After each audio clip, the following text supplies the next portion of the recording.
Good morning all of you. आज हम बात करेंगे रक्षा मंत्रालय के बारे में, जिसके अंतर्गत हमारी सेना आती है। तो केंद्र सरकार का एक प्रमुख मंत्रालय है रक्षा मंत्रालय।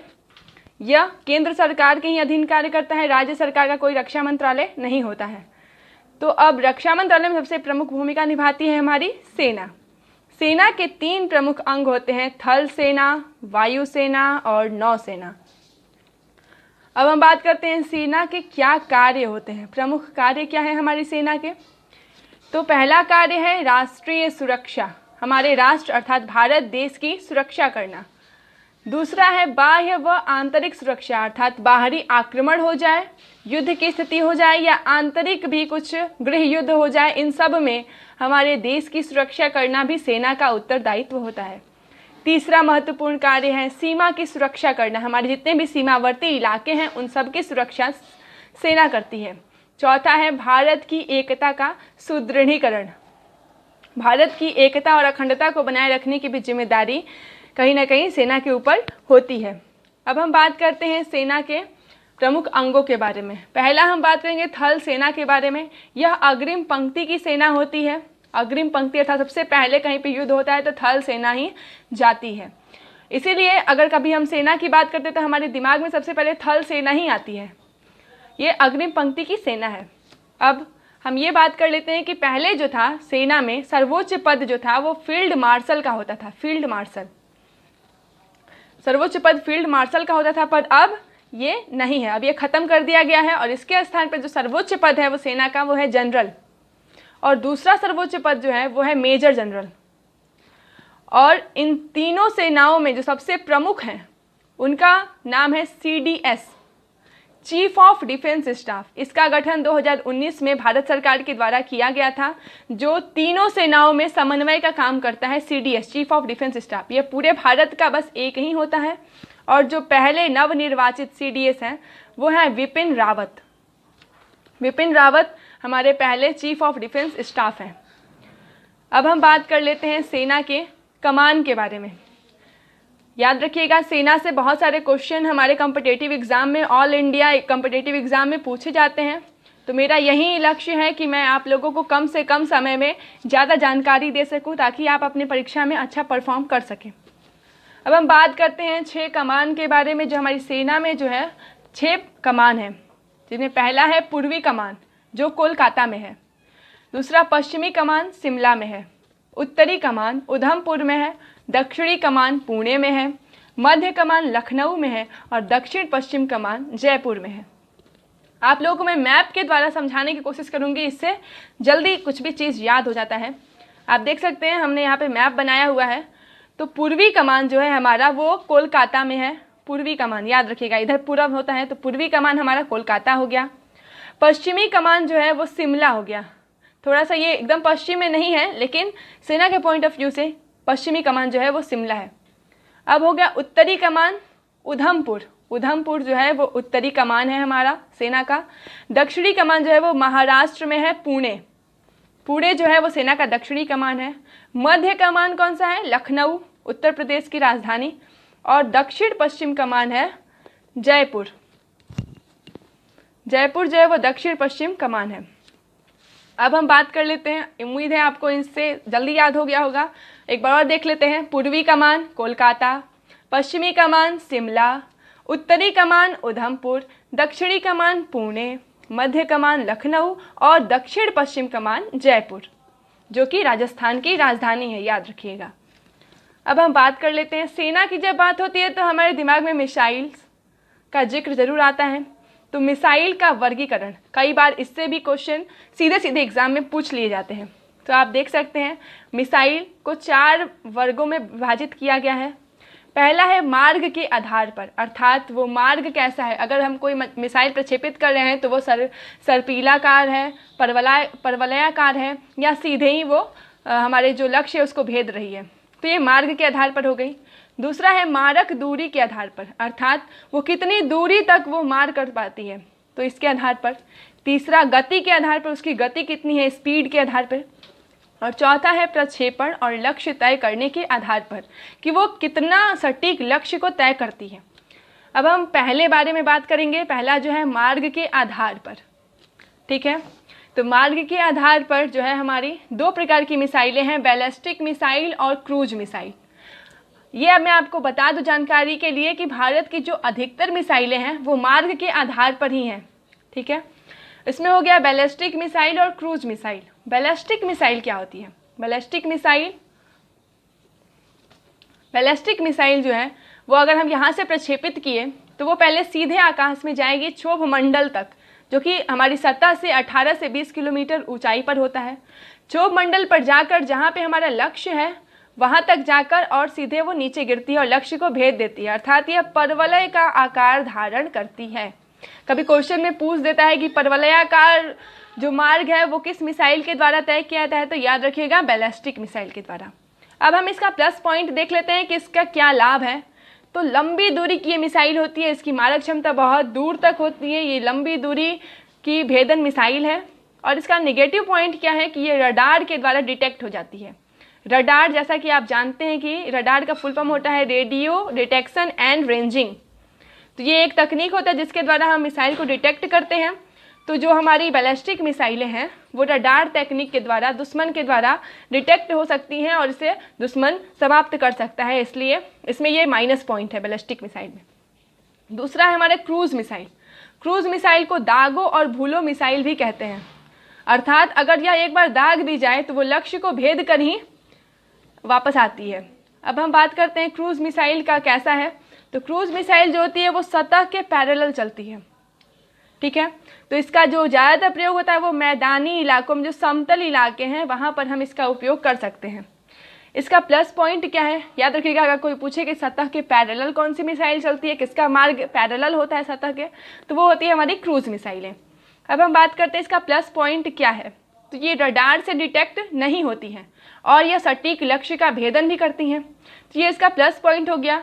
और माइनस पॉइंट इसका ये है कि ये लंबी दूरी को तय नहीं कर सकती हैं, क्योंकि ये सतह के पैरेलल होंगी, तो इसे हम सीधे सीमावर्ती क्षेत्रों में लगाते हैं। अगर बीच में पहाड़ या कोई अवरोध आ गया तो ये अपना काम ठीक से नहीं कर पाएगी, तो अतः यह लंबी दूरी को नहीं तय करती है। अब हम बात करते हैं दूसरा जो हमारा वर्गीकरण है मारक दूरी के आधार पर। मारक दूरी के आधार पर जो हमारी मिसाइलें हैं वो भी 5 प्रकार की होती हैं। एक होता है रणनीतिक मिसाइल, जिसे हम स्ट्रैटेजिक मिसाइल भी कहते हैं, स्ट्रैटेजिक मिसाइल। दूसरा है लघु दूरी की ballistic missile, short range ballistic missile, जिसे SRBM शॉर्ट फॉर्म में कहते हैं। तीसरा है मध्यम दूरी की ballistic missile, middle range ballistic missile, MRBM। चौथा है लंबी दूरी की ballistic missile, long range ballistic missile, या इसे हम intermediate range ballistic missile, IRBM भी कहते हैं। और हमारा पांचवा है अंतर महाद्वीपीय बैलिस्टिक मिसाइल, ICBM, अर्थात इंटर कॉन्टिनेंटल बैलिस्टिक मिसाइल। दोस्तों मैं इसलिए यहाँ पे पहले से लिख ली हूँ ताकि आप लोगों का समय कम से कम लगे और आप ज़्यादा से ज़्यादा जानकारी को याद कर सकें। अब आप देख सकते हैं रणनीतिक मिसाइल के बारे में मैं बात करना चाहूँगी। रणनीतिक मिसाइल का रेंज क्या होता है? 300 किलोमीटर, अर्थात ये मैक्सिमम 300 किलोमीटर तक की दूरी को तय कर सकती है, उतना ये भेदन क्षमता रखती है। इसका एग्जाम्पल क्या है? Cruise missile. जैसा हमने आपको पहले बताया था कि क्रूज मिसाइल जो होती है वो बहुत कम दूरी की मिसाइल होती है, तो ये रणनीतिक मिसाइल के अंतर्गत आती है। इसको हमको अगर इसका प्रयोग करना है तो हमें इसे सीमावर्ती क्षेत्रों में लाना पड़ता है। सीमावर्ती, जो सीमा पर एकदम बॉर्डर के पास हम इसको लगा देते हैं और ये हमारी सीमा की सुरक्षा करती है। दूसरा हमारा है लघु दूरी की बैलिस्टिक मिसाइल, SRBM। इसका रेंज जो होता है वो 300 से 1000 किलोमीटर के बीच में होता है। इसके जो मुख्य एग्जाम्पल हैं वो है हमारी अग्नि 1, अग्नि प्रथम, पृथ्वी 2 और पृथ्वी 3 और शौर्य। ये जो हमारी मिसाइलें हैं वो लघु दूरी की बैलिस्टिक मिसाइलें हैं। अब हमारा आता है मध्यम दूरी की बैलिस्टिक मिसाइल, MRBM। 1000 से 3500 किलोमीटर के बीच हमारी ये मध्यम दूरी के बैलिस्टिक मिसाइल का रेंज होता है और इसमें जो मुख्य मिसाइलें हैं वो हैं अग्नि 2 और अग्नि 3। चौथा है हमारा लंबी दूरी की बैलिस्टिक मिसाइल, जिसका रेंज है 3500 से 5500 किलोमीटर। इसमें हमारी मुख्य जो मिसाइल है वो है अग्नि 4। अब हमारी जो पांचवी और लास्ट मिसाइल है इसके अंतर्गत मारक दूरी के आधार पर, वो है हमारा अंतर महाद्वीपीय बैलिस्टिक मिसाइल, इसका जो मारक क्षमता होता है, जो रेंज होता है, वो 5500 से अधिक, 5500 प्लस, जितना हो सके उतना 5500 से अधिक जो होती है हमारी जो मारक दूरी होती है वो अंतर महाद्वीपीय बैलिस्टिक मिसाइल की होती है। इसमें हमारे भारत की अग्नि 5 जो मिसाइल है वो आती है। अभी अग्नि 6 भी इसके अंतर्गत ही आएगी, अभी वो निर्माणाधीन है, अर्थात उसका भी निर्माण चल रहा है, लेकिन वो भी ICBM के अंतर्गत ही आने वाली है। तो हमारी अग्नि 5 और निर्माणाधीन अग्नि 6 जो है वो ICBM में आएगी। अब हम बात कर लेते हैं प्रक्षेपण व लक्ष्य भेदन के आधार पर जो मिसाइल का वर्गीकरण है उसके बारे में।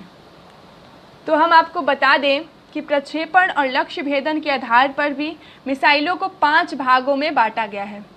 एक है पहला सतह से सतह पर मार करने वाली मिसाइलें, मतलब कि सतह पर कोई लक्ष्य भेदन करना है तो हम इस मिसाइल का प्रयोग करते हैं।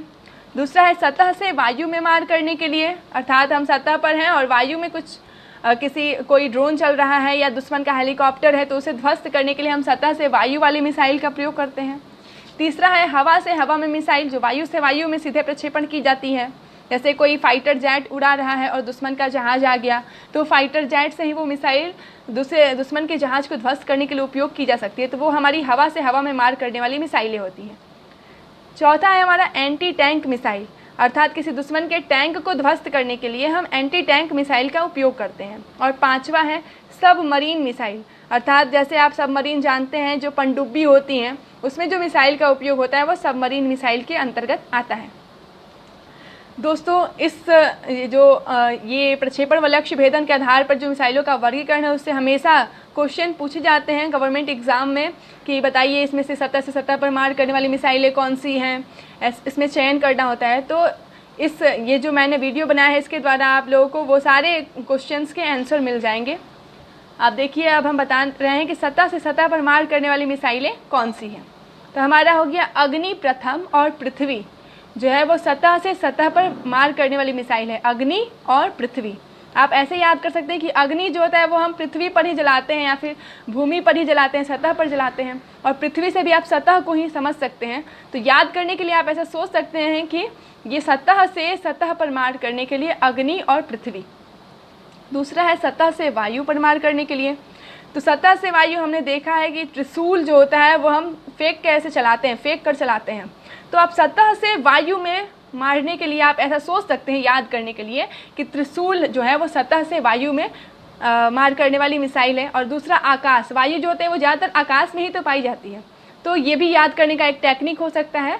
त्रिशूल और आकाश जो है वो सतह से वायु में मार करने वाली मिसाइलें हैं। अब हमारा तीसरा है वायु से वायु में या हवा से हवा में मारक मिसाइलें, तो वो हमारा होता है अस्त्र।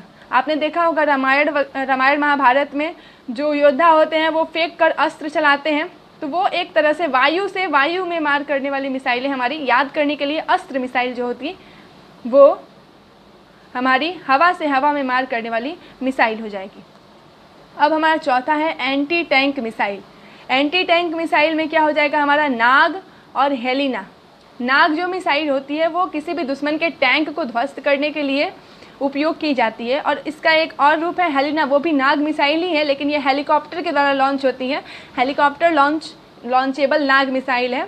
तो ये मुख्यतः कहा जाता है कि ये वायुसेना का वर्जन है। तो मुख्य रूप से जो हमारे थल सेना के लिए है वो नाग मिसाइल जो होती है वो एंटी टैंक मिसाइल का कार्य करती है। और पांचवा है सबमरीन मिसाइल, तो वो K2 नाम की एक मिसाइल होती है, वो हमारे सबमरीन मिसाइल का काम करती है। दोस्तों अगर आपको ये वीडियो अच्छा लगा हो तो आप इसे लाइक और सब्सक्राइब करना ना भूलें और हमारे बेल आइकन को ज़रूर दबाएं। और अगर आप ऐसा ही वीडियो आगे भी देखना चाहते हैं तो हमें ज़रूर कमेंट करें, हम आगे भी इसके आगे वीडियो बनाने का प्रयास करेंगे ताकि आप गवर्नमेंट एग्ज़ाम की तैयारी घर बैठे आसानी से कर सकें। धन्यवाद।